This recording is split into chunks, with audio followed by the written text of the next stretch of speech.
अभी आपके सामने एक नया कंसेप्ट है पीएचपी का, टाइप्ड प्रॉपर्टीज। तो टाइप प्रॉपर्टीज कब काम में आता है भाई? जैसे आपने यहाँ पे लिखा था, इसके कुछ जब प्रॉपर्टी आप बनाते हो तो उसके सामने एक मॉडिफायर आप लगा देते हो, जैसे पब्लिक है या प्राइवेट है या प्रोटेक्टेड है। तो ये जो नाम आप लिखते हो पब्लिक, ये कीवर्ड है एक तरह का। तो जैसे आपने बैलेंस लिखा, बैलेंस के आगे ये मॉडिफायर आपने लगा दिया कि बैलेंस को कौन कौन देख सकता है, आउटसाइड द क्लास देखा जा सकता है क्या? आउटसाइड द क्लास मतलब ये जो ऑब्जेक्ट है ना, ऑब्जेक्ट जब बनता है तो वो क्लास के बाहर ही बनते हैं, है ना। तो आप बाहर से इसको एक्सेस कर सकते हो क्या? तो आपने ये बोला कि आपने अकाउंट नाम से एक नया अकाउंट बना दिया। ये ऑब्जेक्ट है, ये क्लास के बाहर है, बाहर से मैं इसको देख सकता हूँ क्या? क्योंकि ये क्या है, पब्लिक है। तो अब मैं अगर इसको करूँगा, वेरिएबल टर्म करूँगा अकाउंट बैलेंस, तो मुझे क्या बोलेगा? नल। ठीक है, जो कि बोलता है भाई नॉर्मली आपने इसको कोई वैल्यू नहीं दी है तो इसका अभी क्या है, इनिशियल वैल्यू नल है। तो हम क्या चाह रहे हैं कि भाई देखो, यहाँ पे जो आप प्रॉपर्टीज देते हो उनको मैं टाइप का हिंट दे सकता हूँ कि किस तरह का टाइप होगा। ठीक है, तो जैसे ये है भाई आपका, इसी चीज़ को जैसे बैलेंस है, बैलेंस को हमने क्या लिख दिया, फ्लोट। पब्लिक और बैलेंस के बीच में अपन ने फ्लोट लगा दिया कि ये पब्लिक प्रॉपर्टी है, लेकिन इसका टाइप क्या है, फ्लोट है बैलेंस का। तो अब की बार अगर आप देखो इस तरीके से, इसको आपने ऑब्जेक्ट तो बना लिया, ऑब्जेक्ट बनाने में कोई दिक्कत नहीं आएगी, लेकिन अगर आप इसको भाई ये प्रिंट करना चाह रहे हो तो ये प्रिंट करने के टाइम पे ये बोलेगा कि ये जो टाइप्ड प्रॉपर्टी है must not be access before initialisation. आप इसको एक्सेस ही नहीं कर सकते। ठीक है, इसको एक्सेस नहीं कर सकते अगर आपने इसको इनिशियलाइज नहीं किया। इनिशियलाइज कब होता है, अगर आप इसको account balance equal to something कर दिया है और उसके बाद में अगर आप इसको, तो ठीक है। टाइप प्रॉपर्टी के बारे में देख लेते हैं पहले।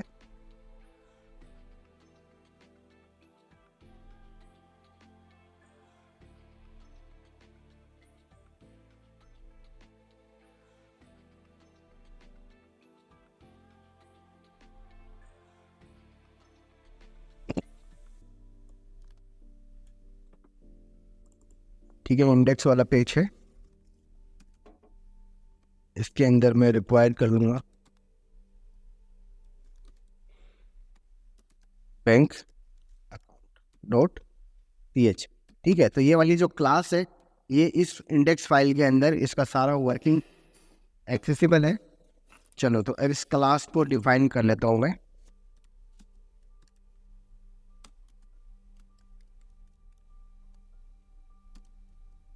और इसके अंदर एक प्रॉपर्टी मैंने दे दी बैलेंस, और बैलेंस जो है वो हमने बोल दिया कि ये पब्लिक टाइप का, पब्लिक है इसलिए मैं भाई इसको बाहर से भी एक्सेस कर सकता हूँ। मैं बोल देता हूँ account 1 is equal to new bank. Clear? आप जब इस क्लास को बनाते हो बैंक अकाउंट को, तो न्यू कीवर्ड से इसका हम एक ऑब्जेक्ट बना रहे हैं, एक इंस्टेंस बना रहे हैं। ठीक है, और उसको हमने स्टोर कर लिया अकाउंट 1 के अंदर। मैं यहाँ पर अकाउंट 1 का जो प्रॉपर्टी है बैलेंस, उसको मैं एक्सेस कर सकता हूँ। ठीक है, और मैं इसको इको कर रहा हूँ अकाउंट 1। ठीक है, इस तरीके से सेव किया इसको, और यहाँ पे मैं थोड़ा सा जैसे एक लाइन दे देता हूँ।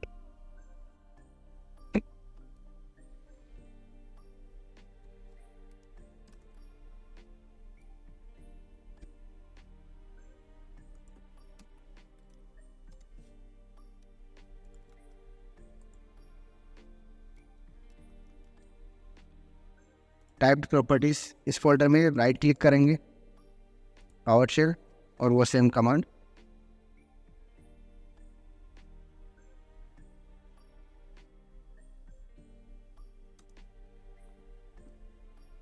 और यहाँ पे मैं इसको रिफ्रेश कर देता हूँ।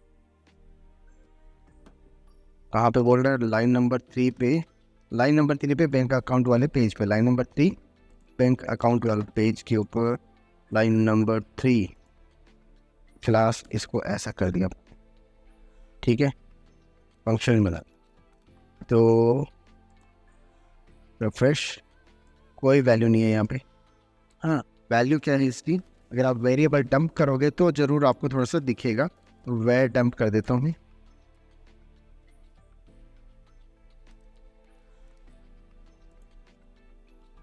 नल, इसकी वैल्यू जो है वो नल। तो अभी ये जो नल वैल्यू है इसको मैं एक्सेस कर पा रहा हूँ, है ना। अगर मैं इसको भाई एक टाइप देना चाहूँ, मैं बोल दूँ ये फ्लोट है, फ्लोट, ठीक है। चलो अब मैं इसको एक्सेस करके देखता हूँ। यहाँ पे ये लाइन प्रिंट हो गया, इसमें कोई दिक्कत नहीं थी, लेकिन जहाँ पर भी इसने बोला कि इस अकाउंट का जो बैलेंस है वो मुझे दिखा दो, है ना, तो यहाँ पर ये बोलना must not be access before initialisation, है ना। इसको इनिशियलाइज किया जा सकता है क्या, मैं यहाँ पे ऐसा कर सकता हूँ क्या,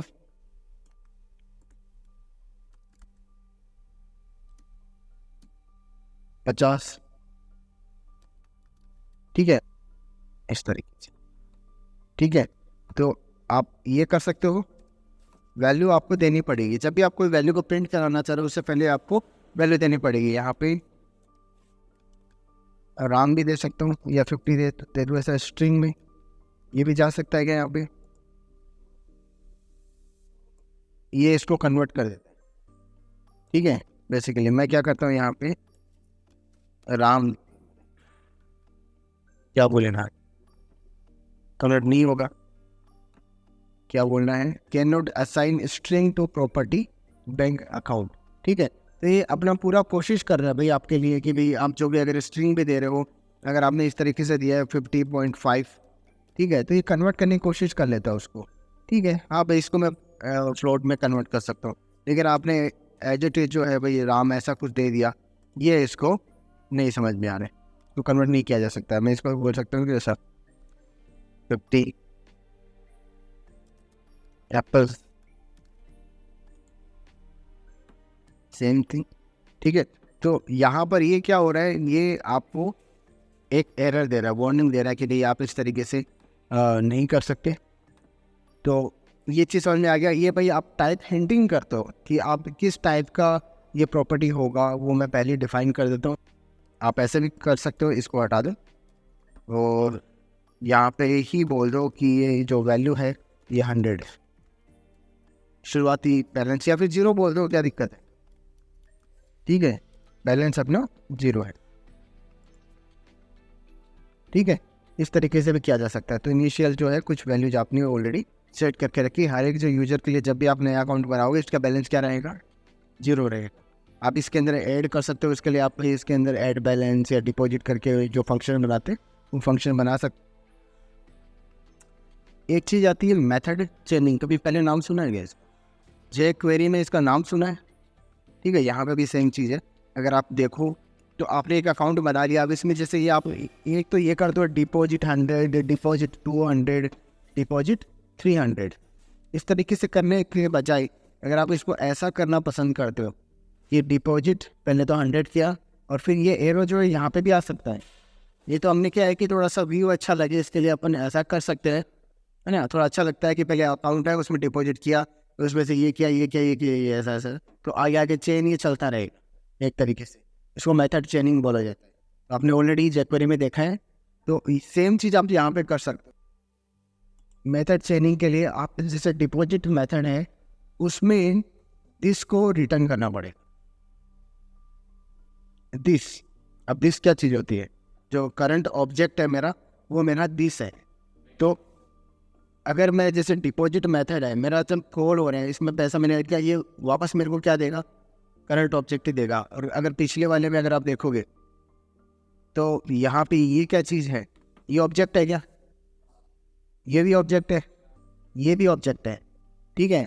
और ये जो मेथड है ये ऑब्जेक्ट पे ही कॉल होता है। तो ये पहले वाला तो अपना कॉल हो गया, है ना। इस मेथड ने, डिपॉजिट मेथड ने रिटर्न क्या किया है, ये जो दिस है इसको ही रिटर्न किया है, जो कि अगले वाले के लिए क्या बन जाएगा, एक इनिशियल पॉइंट बन जाएगा जहाँ से भी ये इस मेथड को कॉल किया जा सकता है। डिपॉजिट मेथड को ऑब्जेक्ट पे कॉल किया जा सकता है ना, ठीक है। तो ये जो डिपॉजिट मेथड है ये रिटर्न क्या करता है, दिस रिटर्न करता है। दिस का मतलब करंट ऑब्जेक्ट, मैं इस तरीके से कर सकता हूँ। तो पब्लिक फंक्शन डिपॉजिट या ऐड बैलेंस कर देता हूँ।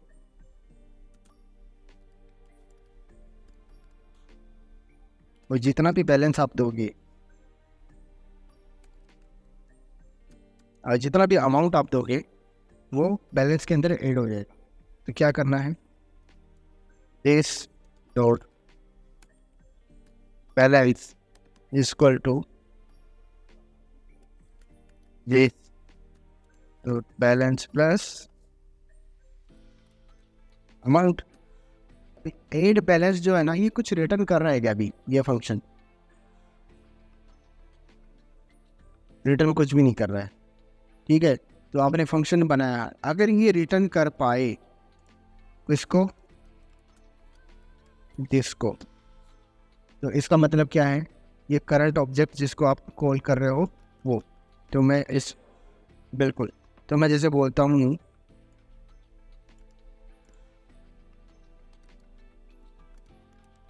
ऐड बैलेंस, और मैंने बोला 500 ऐड कर दो इसके अंदर, सही है क्या, है ना। और अगर मैं अकाउंट का डिटेल देखना चाहूँगा अभी कि अकाउंट में क्या क्या डिटेल्स, सिंपल इस तरीके से देख लेंगे। रिफ्रेश, क्या मिल रहा है 500। थोड़ा सा इसको फॉर्मेट आप करना चाहो तो आप प्री टैग का यूज़ कर सकते हैं। तो प्री टैग में यहाँ पे दे देता हूँ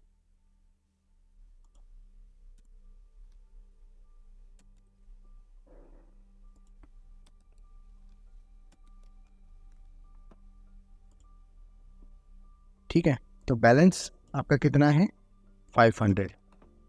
तो ये तो एक चीज़ होगी, अगर मुझे दोबारा से करना पड़े तो मैं ऐसा ही कर पाऊँगा, ठीक है। लेकिन क्योंकि मैंने दिस को रिटर्न कर दिया, तो ये वाला मेथड मुझे क्या रिटर्न करेगा, ये रिटर्न करेगा इसको, जो अपडेटेड जो ये है आपका करंट ऑब्जेक्ट, इसको मैं इसको ऐड बैलेंस, ठीक है, ये कर दिया अपन ने, बैलेंस ऐड हो गया। चलो देख लेते हैं, सही है क्या, ठीक है ना। इजी है, इजी टू देखो रीड होना चाहिए आपका। आप इस चीज़ को ऐसा कर सकते हैं क्या, इस तरीके से,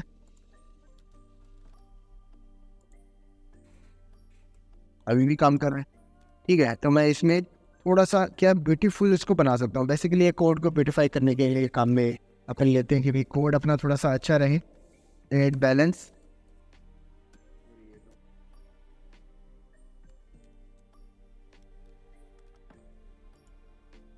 तो कितना भी आपने इसके साथ में चेंज करना हो, आप ये एरो साइन लगा के कर सकते हैं, ठीक है, किया जा सकता है।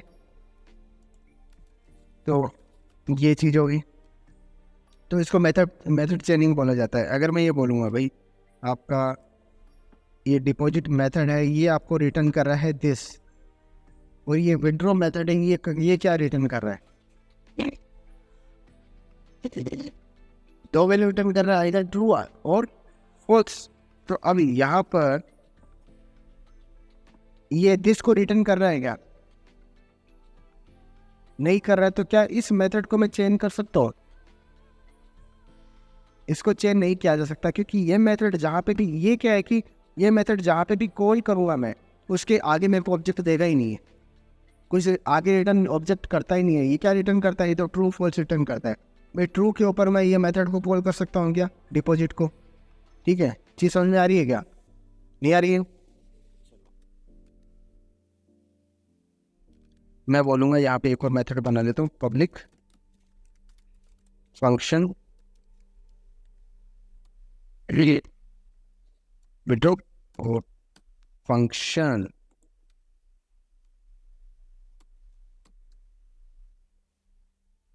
और ये मेथड क्या करता है, इसमें से कुछ अमाउंट निकाल के रिटर्न कर देता है कि भाई ये आपका सक्सेसफुल हुआ है कि नहीं हुआ है, ऐसा बोल दिया आपने। तो अपन ने किया ये जो है यहाँ पे सिंपली माइनस और ये अमाउंट, तो जितना भी अमाउंट आप बोलोगे उतना निकाल के दे देगा ये आपको।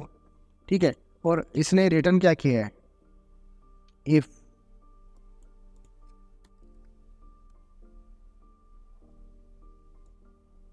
दिस डॉट ये है ग्रेटर देन 0 रहता है हमेशा, तब तक के लिए सही है, तब तक के लिए मैं इसको निकाल के दे सकता हूँ। तो मैं रिटर्न क्या कर दूंगा यहाँ पे, ट्रू, कि आपका ट्रांजेक्शन डन है सक्सेसफुल, ठीक है। अदरवाइज अपन क्या बोल देंगे, रिटर्न फॉल्स, सही है। चलो तो अब मैं बोलता हूँ इसको, इसके ऊपर मैंने कॉल कर लिया, सीधा कॉल कर सकता हूँ। ये मेथड जो है ऐड बैलेंस, ये दिस को रिटर्न करता है ना, ठीक है। तो ये ऑब्जेक्ट मिल रहा है इसको ना, तो यहाँ पे सीधा कॉल करता हूँ मैं एक बार, विड्रॉ।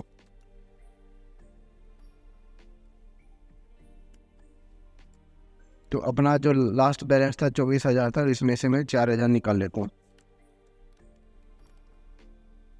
रिफ्रेश, 20,000 बच गए, ठीक है। क्या इसके आगे मैं एक बार और चेंज कर सकता हूँ,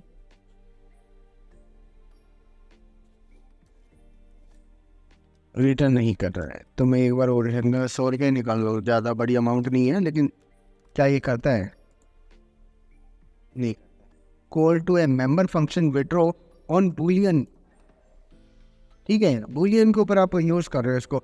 इस मेथड में क्या रिटर्न किया, दिस का मतलब ये ऑब्जेक्ट, ये ऑब्जेक्ट के ऊपर आप इसको कॉल कर सकते हो, ये डन है। लेकिन इसने क्या रिटर्न किया फिर आगे, इसने बोला ट्रू या फॉल्स, ठीक है। अब ये ट्रू के आगे ये एरो लगा के आप ये करना चाहो इस तरीके से, तो ये पॉसिबल है क्या ऐसा, ये वाला तो नहीं है ना, ठीक है। अब क्या है क्वेश्चन, इसके आगे तुम ये ऑफिस एरिया में तो बिल्कुल नहीं होगा, तो अभी नहीं होगा, उसको भी नहीं मिलेगा, ठीक है, क्योंकि उसको तो ये ऑब्जेक्ट ही है ना। हाँ, कब ये पॉसिबल है, जब आप इसको रिटर्न जो है ना, ये ट्रू की जगह पे आप रिटर्न क्या करो, दिस करो, ठीक है। रिटर्न दिस ही करना पड़ेगा आपको, आप सिंपली यहीं पे कर लो इसको, ये चाहे आपका अमाउंट जो है वो जाए या कम हो। अगर ये देखो इससे ज़्यादा होगा तब तो ये आपको दे देगा, अदरवाइज ये एक वो रिटर्न कर देगा।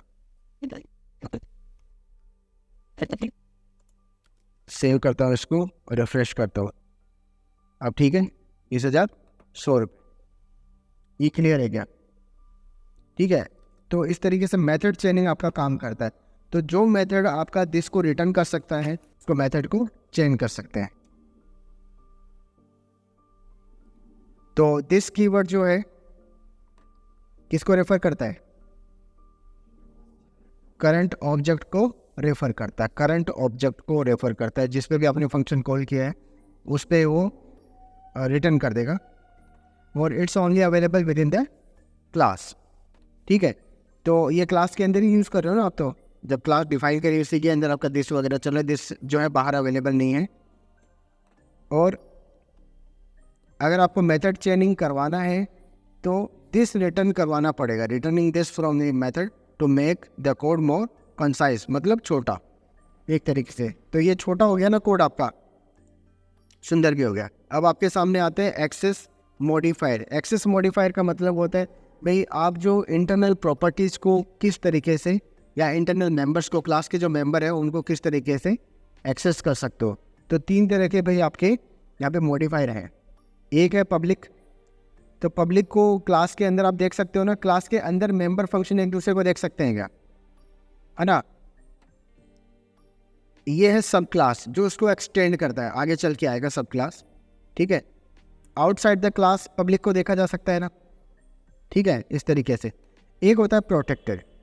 प्रोटेक्टेड का मतलब ये है कि देखो इसको क्लास के अंदर तो सबको ही देखा जा सकता है, तीनों को ही, लेकिन इसको क्लास के बाहर नहीं देखा जा सकता, लेकिन उसको उन क्लास के अंदर देखा जा सकता है जो इससे डिराइव हुए। जैसे कि वो प्लांट जो है, प्लांट के जो सब कैटेगरी है फ्रूट एंड वेजिटेबल्स, तो फ्रूट जो है, फ्रूट अगर प्लांट को एक्सटेंड कर रहा है तो सारा फ्रूट का जो भी प्रॉपर्टीज है प्रोटेक्टेड है, वो सब जो प्लांट का जो प्रोटेक्टेड प्रॉपर्टी फ्रूट में भी आ जाएगा, ठीक है, इस तरीके से।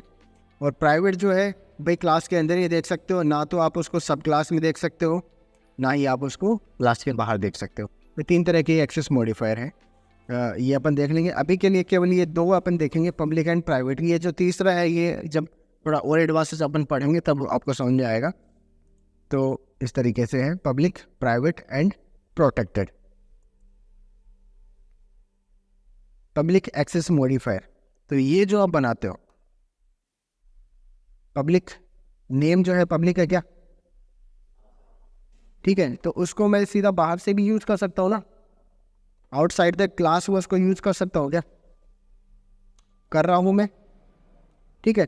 तो यहाँ पर ये जो है कस्टमर नेम, ठीक है, ये आप डायरेक्ट यूज कर रहे हो इस प्रॉपर्टी को, जो कि सिक्योर नहीं है, लेकिन आप कर सकते हो अगर आपने इसको पब्लिक मॉडिफायर दिया हुआ है। तो अगर ये पब्लिक है तो इसको मैं यूज कर सकता हूँ। क्या आप गेट नेम को भी यूज कर सकते हो क्या, बाहर से, क्लास के बाहर से कर सकते हैं? क्यों कर सकते हैं? क्यों? क्योंकि वो पब्लिक है। तो पब्लिकली जो एक्सेसिबल है वो आपको यहाँ पे दिख रहा है पब्लिक कीवर्ड के थ्रू। तो ये तो आपका पब्लिक एक्सेस मॉडिफायर है। अगर आप बात करेंगे प्राइवेट की, तो प्राइवेट में क्या होता है, ये आपने नाम को प्राइवेट बना दिया, तो नाम आप ये कर सकते हो क्या ऐसा, बाहर से एक्सेस, ठीक है। ये यहाँ पे क्या देगा आपको, एक एरर दे देगा, uncaught error, can not access private property. Customer के अंदर जो नेम नाम का प्रॉपर्टी, आप उसको यूज नहीं कर सकते। ये चीज़ समझ में आया ना, कितना सिक्योर हो गया अभी सिस्टम, है ना। इंटरनली सब कुछ बना के दिया हुआ है और आप इसको यूज कर रहे हैं केवल। बिल्कुल। हाँ, अगर आप देखो, एक तरीके से एनोनिमस ऑब्जेक्ट है वो। अगर आप उसको बिना कोई नाम दिए काम कर रहे हो तो एनोनिमस ऑब्जेक्ट है, उसके ऊपर आपने एक बार के लिए काम कर लिया, लेकिन उसको रेफर तो नहीं कर पा रहे ना भाई। आपने एक बार ये बोल दिया कि मैंने एक अकाउंट बना लिया, अकाउंट बनाने के बाद इससे डिपॉजिट कर दिया, ये कर दिया, सब कुछ कर दिया, लेकिन आप उसको प्रिंट कैसे कराओगे? आप उस पर एक ही ऑपरेशन परफॉर्म करा सकते हो, ठीक है। मैं जैसे बोलता हूँ आपका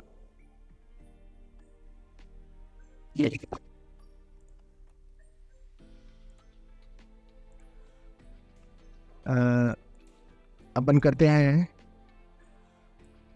न्यू बैंक अकाउंट। ये क्या है, ये ऑब्जेक्ट बना है क्या, बन गया ऑब्जेक्ट, ठीक है। ये भी तो एक ऑब्जेक्ट था, ठीक है। इस क्लास का ऑब्जेक्ट है ये, कितने भी ऑब्जेक्ट बना सकते हो, छोटे छोटे जैसे इंस्टांस इसके बना सकते हो। तो ये सांचा है, ये हमने कल बताया था आपको, ये मोल्ड है एक तरह का, जिसमें से ये जो आप अकाउंट बनाते हो उसमें सब में ये प्रॉपर्टी सारी होंगी, सारा वर्किंग उसमें होगा।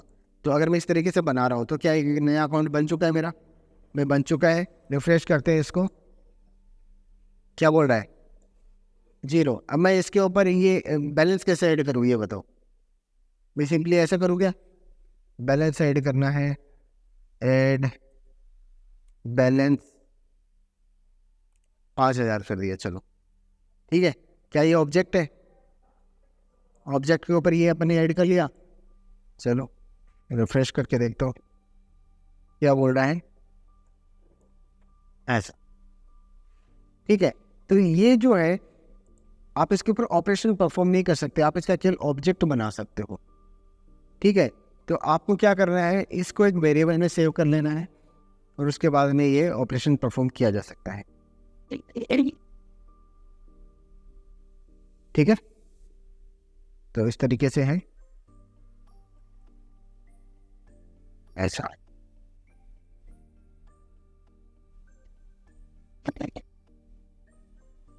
तो अब ये जो प्राइवेट प्रॉपर्टीज है उनको एक्सेस कैसे करेंगे, प्राइवेट प्रॉपर्टी क्लास की है ना, लेकिन उसको क्लास के बाहर से एक्सेस करना है।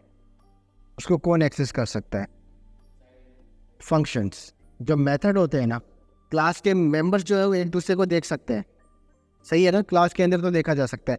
तो एक पब्लिक मेथड के थ्रू मैं उस प्राइवेट प्रॉपर्टी को चेंज कर दूंगा, ठीक है। किया जा सकता है ना ऐसा इनडायरेक्टली। तो इनमें से 2 तरह के मेथड आपके बनते हैं। एक तो होते हैं देखो गेटर मेथड, जो प्राइवेट प्रॉपर्टी है उनकी वैल्यूज को देखो, जो प्रॉपर्टी आपकी प्राइवेट है उनको ना तो आप क्लास के बाहर से देख सकते हो, ना उनको एक्सेस कर सकते हो। क्लियर है? उनको किसके थ्रू देखा जा सकता है? पब्लिक मेथड्स के थ्रू देखा जा सकता है या उनको चेंज किया जा सकता है। क्लियर है? तो अपन क्या कर रहे हैं, दो तरह के मेथड अपने पास में होते हैं। या तो वो उस वैल्यू को दे रहे होंगे, दिखा रहे होंगे, या फिर इस वैल्यू को चेंज कर रहे होंगे। क्लियर है ना? दो तरह के मेथड होते हैं कुल मिला के। तो उनको बोला जाता है, एक को गेटर बोला जाता है, एक को सेटर बोला जाता है। तो इसके वैल्यू को दिखाते हैं वो तो क्या है, गेटर मेथड, और जो उसकी वैल्यू को चेंज करते हैं वो क्या है, सेटर मेथड। ठीक है? तो इस तरीके से दो तरह के मेथड आपकी है यहाँ पे। तो अगर आप यहाँ पे देखोगे, ये एक कस्टमर है ना? कस्टमर भी एक ऑब्जेक्ट है क्या? बैंक अकाउंट है, सही बात है क्या? कस्टमर भी एक ऑब्जेक्ट है। कस्टमर का एक नाम होगा, नाम जो है अपने प्राइवेट रख दिया, ठीक है। लेकिन इस प्राइवेट जो नाम है इसको मैं एक्सेस करना चाह रहा हूँ, तो मैं पब्लिक मेथड के थ्रू इसको एक्सेस करूँगा और इसको मॉडिफाई भी कर सकता हूँ, इसको व्यू भी कर सकता हूँ। तो अपन क्या कर रहे हैं, यहाँ पे एक ऑब्जेक्ट अपन ने बनाया, कस्टमर, न्यू कस्टमर, और कस्टमर का नाम सेट कर दिया एक पब्लिक मेथड के थ्रू और लिख दिया अपन ने बॉब, ठीक है। और इको करवा लिया फिर अपन ने कस्टमर का नाम, ठीक है। तो ये जो सेटर मेथड है इसके थ्रू तो अपन ने इसकी वैल्यू को सेट कर दिया, और जो गेटर मेथड है उसके थ्रू अपन ने इस वैल्यू को निकाल लिया, है ना। चीज़ समझ में आया? इस तरीके से हम जो है इनको एक्सेस कर सकते हैं। ये अभी जो प्राइवेट प्रॉपर्टी बनाते क्यों हैं, देखो प्राइवेट प्रॉपर्टी हम एक्सेस जो होता है ना उसको रिस्ट्रिक्ट करने के लिए बनाते हैं, कि ये ऐसा रोक लगाने के लिए कि कोई है ना डायरेक्ट इसका नाम चेंज नहीं कर दे बाहर से।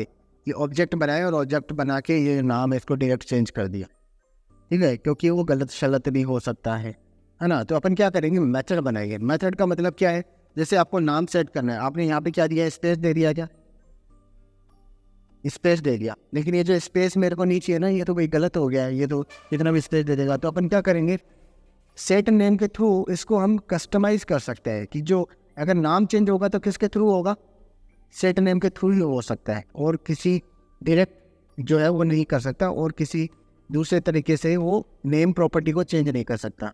ये अपना रिस्ट्रिक्शन अपन ने लगा दिया। मैं क्या करता हूँ, यहाँ पे सेट नेम को जब मैं कॉल करता हूँ तो यहाँ पे इस नाम को मैं ट्रिम कर देता हूँ, तो जो स्पेस है वो हट जाएंगे, और जो ये स्पेस हटने के बाद में अगर ये नाम जो है ये ऐसा है, एम्प्टी स्ट्रिंग है, तो मैं क्या बोलूँगा उसको, फॉल्स, ठीक है। अदरवाइज मैं क्या करूँगा, इस वेरिएबल को चेंज कर दूँगा, अपडेट कर दूँगा, ठीक है, और मैं रिटर्न क्या कर दूँगा, ट्रू, कि डन हो गया काम अपना। इस तरीके से फिर ये नाम को अगर आपको दिखाना है तो भी आप किसको यूज़ कर रहे हैं, वही अपना जो है गेटर प्रॉपर्टी, गेटर मेथड है, गेट नेम, और दिस जो है एरो नेम। क्लियर है? इजी है कि अप्रोच। ये जो है भाई आपने बैंक अकाउंट बना लिया, कस्टमर भी बना दिया, और कस्टमर भी ऑब्जेक्ट ही है। क्लियर? और कस्टमर क्या क्या कर सकता है, कस्टमर का नाम चेंज किया जा सकता है, कस्टमर क्या क्या कर सकता है, वो सारा प्रॉपर्टी इसके अंदर होगा। चलो तो भाई अब एक कंसेप्ट आता है आपके सामने, कंस्ट्रक्टर का। कंस्ट्रक्टर जो है भाई, आप जब भी एक ऑब्जेक्ट बनाते हो तो आप उसमें वैल्यू असाइन करना है, तो आप उसके लिए कुछ मेथड बनाते हो, सेटर मेथड और गेटर मेथड आप बनाते हो, ठीक है। आपका कोड और ज़्यादा छोटा करने के लिए, क्योंकि आप ये करते हो क्योंकि हमें जो इन वैल्यूज़ को तो सेट करना ही रहेगा हमेशा, है ना। या तो आप इसके अंदर क्लास के अंदर ही दे दो उसको, बाय डिफ़ॉल्ट कुछ वैल्यू दे दो, अकाउंट नंबर 0 और बैलेंस भी 0, ऐसा। या फिर जब आप नया अकाउंट बनाते हो उसी टाइम पे आप उसके अंदर कुछ पास कर दो, कि मैं बोल रहा हूँ इसका अकाउंट नंबर तो ये है और ये इसका बैलेंस इतना है, स्टार्टिंग का बैलेंस, ठीक है। तो ये जो है तरीका, नीचे देख रहे हो, बैंक अकाउंट, एक नंबर का अकाउंट बनाओ, अकाउंट नंबर क्या है इसका 1, और उसके अंदर बैलेंस कितना है 100। तो ये हम करते हैं। तो ये देखो अभी, when you create an instance or object of the class, PHP automatically call the constructor method। Clear है? चलो दिखाता हूँ, इसको हटा रहा हूँ मैं, है ना, और इसको भी हटा रहा हूँ एक बार के लिए। अपन ने केवल ऑब्जेक्ट बनाया है, केवल ऑब्जेक्ट बनाया, कोई इसके अंदर कुछ ऐड किया नहीं है। अब मैं कंस्ट्रक्टर मेथड और बना लेता हूँ। कंस्ट्रक्टर मेथड थोड़ा सा स्पेशल है। पब्लिक फंक्शन कंस्ट्रक्ट बोलेंगे, कंस्ट्रक्ट इस तरीके से, ये डबल अंडरस्कोर है, ठीक है, कंस्ट्रक्ट। और इसमें बोल देता हूँ मैं इको न्यू ऑब्जेक्ट क्रिएटेड।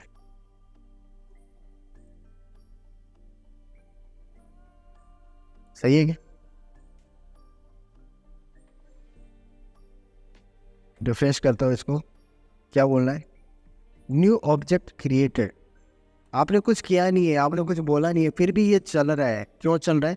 क्योंकि जब भी आप ये बनाते हो बैंक अकाउंट, ये एक नया ऑब्जेक्ट बना, क्या जैसे ही ऑब्जेक्ट बनता है, ऑब्जेक्ट अपना जो कंस्ट्रक्ट मेथड है उसको चलाता है ऑटोमेटिकली। अगर ये मेथड यहाँ पे नहीं होगा तब तो कुछ नहीं चलेगा, ठीक है ना। तो ये जो है यहाँ पर ये मेथड चलता है, और जब ये मेथड चलता है तो आप इसके अंदर क्या कर सकते हो, ये जो कंस्ट्रक्ट जो ये है ना, कंस्ट्रक्ट का ये वाला, जब आप ये देते हो ना बैंक का अकाउंट, ये इसी का है। जो पैरामीटर आप यहाँ पे पास करोगे बैंक का अकाउंट बनाते समय, तो मैं अगर बोलता हूँ एक नंबर, जैसे बोलता हूँ एक नंबर, ठीक है, ये क्या हो गया, इसका एक पैरामीटर हो गया, ये आर्गुमेंट हो गया। इसको मैं यहाँ पे एक्सेस कर सकता हूँ, मैं बोल सकता हूँ इसको अकाउंट नंबर। सही है क्या?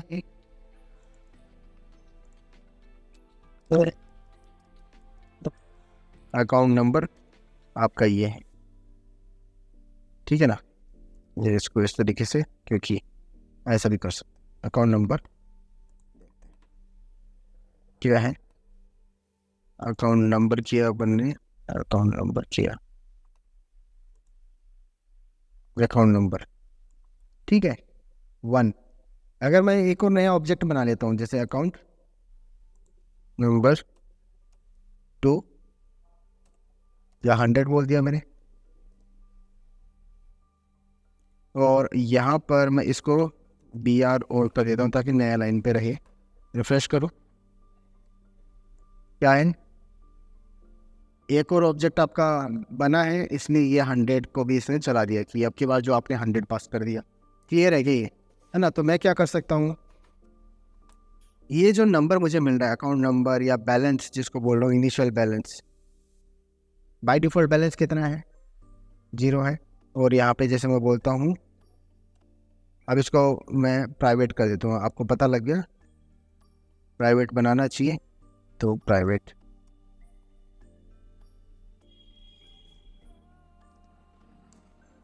और ये क्या है, स्ट्रिंग है क्या, ये अकाउंट नंबर स्ट्रिंग होगा, ABCD ऐसा कुछ भी हो सकता है, अकाउंट नंबर ऐसा 145 ऐसा कुछ भी। तो मैं बोल देता हूँ इसको अकाउंट नंबर, ठीक है। ये अकाउंट नंबर जो है इसको मैं इनिशियलाइज कर दूंगा। मैं क्या बोलूँगा, this dot account number, this account number जो है वो है अकाउंट नंबर, ठीक है। और इसका जो बैलेंस है इक्वल टू जो उसने पास किया है। सही है क्या, है ना। या अमाउंट बोल सकते हो उसको, या बैलेंस बोल सकते हो, कुछ भी आप इसको बोलो, है ना। यहाँ पे इस तरीके से हो गया। तो अगर मैं इसको यूज़ करता हूँ अभी, तो मुझे 2 आर्गूमेंट यूज़ करने पड़ेंगे। क्या है, एक तो अकाउंट नंबर और दूसरा क्या है, बैलेंस। तो मैं बोलता हूँ इसका पहले वाले का बैलेंस 5000 है, और जो दूसरा वाला है इसका बैलेंस जो है वो 25000 है। और दोनों को मैं एक बार यहाँ पे प्रिंट करवा लूँगा, ठीक है। इनको भी ऐसा कर लेंगे। अब आप देख पा रहे हो यहाँ पे, मैं इसको थोड़ा सा प्रिंट आउट कर देता हूँ ताकि थोड़ा सा क्लीन सा दिखे। प्रिंट आउट क्या है, नल वगैरह चीज़ें ऐसी नहीं देता है, इसलिए मैं उसको यूज नहीं करता हूँ कई बार। ये देखो, तो बैंक जो बैलेंस है कौन सी क्लास का, बैंक अकाउंट क्लास का कौन सी प्रॉपर्टी है, प्राइवेट प्रॉपर्टी है, वो कितना है 5,000, और उसका जो अकाउंट है नंबर वो है आपका 1, इसका अकाउंट नंबर है 2, इसका बैलेंस है इतना। ठीक है, पूरा कच्चा चिट्ठा निकल के आ गया यहाँ पे। अब ये चीज़ समझ में आ गया, ये है कंस्ट्रक्टर जो ऑटोमेटिकली चलता है। तो कंस्ट्रक्टर में जो भी काम आप स्टार्टिंग में करना चाहो ना सब कर दो। ठीक है, जैसे जब भी कोई नया अकाउंट बनाते हो तो आप ऐसा बोलना चाह रहे हो private is verified.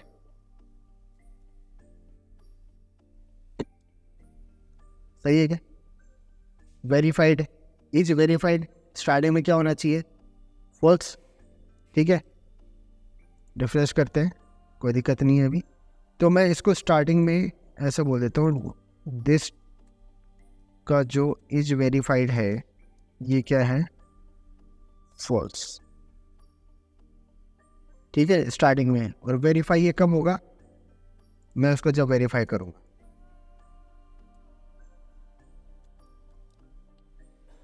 Public function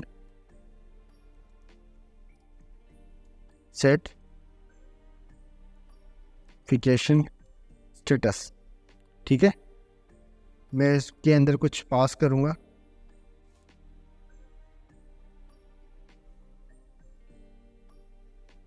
status, वो स्टेटस बन जाएगा इसका is verified is equal to status. सही है, ठीक है।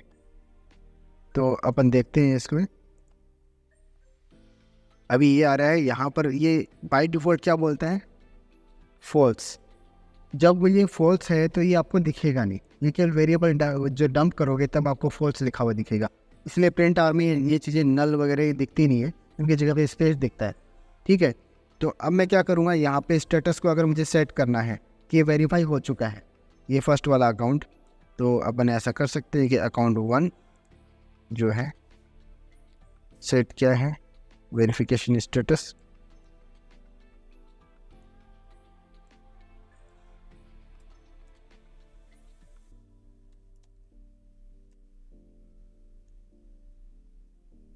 ट्रू। सही है क्या, है ना? इसको हमने क्या कर दिया, वेरीफाई कर दिया। ये क्या आ गया यहाँ पे, 1 मतलब ट्रू। ठीक है, ये अगर ट्रू होगा तब ये आपको 1 दिखाएगा, और अगर ये फॉल्स होगा तो कुछ नहीं दिखाएगा। क्लियर है? इस तरीके से ये काम करता है। तो अपन इसका वेरिफिकेशन का स्टेटस वगैरह जो चीज़ें, देखो आप यहाँ पे डायरेक्ट नहीं कर रहे हो, आपने वेरिएबल तो 2 ही सेट किए हैं, बाकी सारी चीज़ें ऑटोमेटिक हो रही हैं, तो ऐसा किया जा सकता है। तो कंस्ट्रक्टर ये वाली चीज़ है, तो कंस्ट्रक्ट ऑटोमेटिक कॉल होगा, आपको बस इसको डिफाइन करना है। ये खाली पड़ा है, अभी है तो सही वहाँ पे, हाँ कंस्ट्रक्टर हमेशा होते हैं, लेकिन इनके अंदर कुछ नहीं होता। आप क्या कर रहे हो बेसिकली, यहाँ पे जब कंस्ट्रक्टर बनाते हो उससे पहले भी कंस्ट्रक्टर है, लेकिन उसके बॉडी में कुछ नहीं लिखा हुआ है, तो चलता तो उस टाइम पे भी है वो, लेकिन कुछ लिखा हुआ नहीं तो एग्जीक्यूट नहीं होता है। आपने कुछ लिख दिया यहाँ पे, तो आपने उसको ओवरराइट कर दिया पिछले वाले को। ठीक है, अब यहाँ पे कंस्ट्रक्टर प्रमोशन का काम आता है। कंस्ट्रक्टर प्रमोशन का काम, इसमें क्या होता है भाई, आपने अभी तक जो काम किया है, तो ये PHP 8 का जो है फीचर है, इसके अंदर आप ऐसा भी कर सकते हो, private account number, private balance. ठीक है, इसका क्या मतलब होता है, देखो अपन ने यहाँ पे क्या किया, कोड अभी भी थोड़ा सा बड़ा था, इसको थोड़ा और छोटा किया जा सकता है। अपन ने 2 लाइन लिखी कि जब आपने बोला अकाउंट नंबर, ये अकाउंट नंबर सेम है क्या, और ये बैलेंस ये भी सेम है, लेकिन आपने क्या बोला, this dot this account number, और ये ऐसा, और फिर दिस बैलेंस ऐसा। ठीक है, ये जो चीज़ है ये आपका एक्स्ट्रा का कोड है ना, हटाया जा सकता है। आप क्या बोलेंगे, केवल इसके सामने वो लगा दो कि ये जो प्राइवेट प्रॉपर्टी है ना अपनी अकाउंट नंबर, उसकी वैल्यू है, और ये अपनी प्राइवेट प्रॉपर्टी है बैलेंस, उसका वैल्यू है। इसको जो है इसको हम हटा देते हैं। तो ये बोला रीडिक्लेयर हो गया, ये तो बेसिकली हम क्या बोल रहे हैं, ये जो दो वेरिएबल हैं इनकी वैल्यू बाय डिफ़ॉल्ट यहाँ से आ जाएगी और ये वेरिएबल जो है इसके नए क्रिएट कर देगा। ठीक है, रिफ्रेश, ये देखो। ठीक है, तो ये इसने क्या किया, जो वेरिएबल आपने यहाँ पे पास किए थे अकाउंट नंबर, इसने क्लास के अंदर ऐड कर दी कि ये नई प्रॉपर्टी जो है ये क्लास की है। क्या मैं इसको और कुछ कर सकता हूँ ऐसा चेंज? देखो ये प्रॉपर्टी अपन क्या बोल रहे हैं, ये सेम है क्या कंस्ट्रक्टर कि दो प्रॉपर्टीज़ को चाहिए, अकाउंट नंबर चाहिए और बैलेंस चाहिए स्टार्टिंग का। क्या मैं इसको सिंगल से कर सकता हूँ ऐसा? अगर मैं सिंगल से करने की कोशिश करूँगा, सिंगल आर्गुमेंट मैंने दिया सेकंड वाले के अंदर, क्या बोलना है, too few arguments to function. भाई काफ़ी कम आर्गुमेंट आपने पास किए हैं, जबकि दो होने चाहिए वहाँ पे, आपने दो तो नहीं दिए हैं, तो कम से कम दो तो आप दो ही। क्लियर है? जितना इसके अंदर आपने कंस्ट्रक्ट के अंदर लिखा है उतने आर्गुमेंट आपको पास करने। ठीक है, एक और चीज़ है आपका यहाँ पर, ये है टाइप के आगे आपने प्राइवेट पब्लिक इस तरीके से नहीं लिखा। ठीक है, इसका मतलब क्या है, ये नॉर्मल वाली चीज़ है। तो ये दो नए वेरिएबल तो बन जाएंगे आपके क्लास के अंदर, ऑब्जेक्ट के अंदर अवेलेबल होंगे।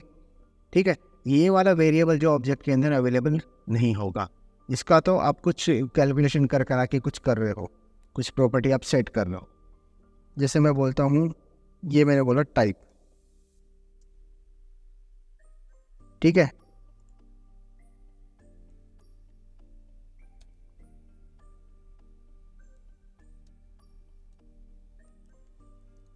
Account type.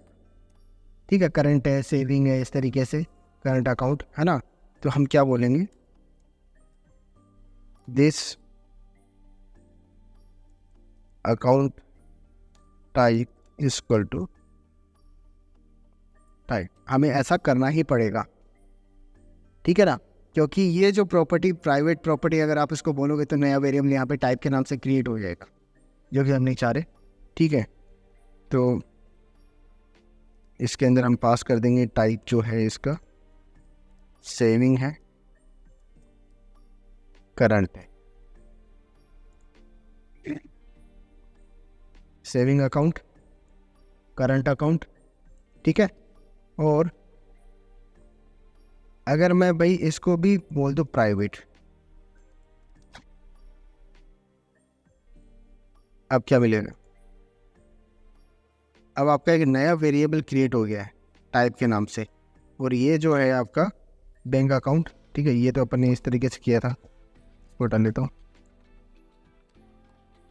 टाइप के नाम से आपका क्रिएट हो। सही है, किया जा सकता है। ठीक है,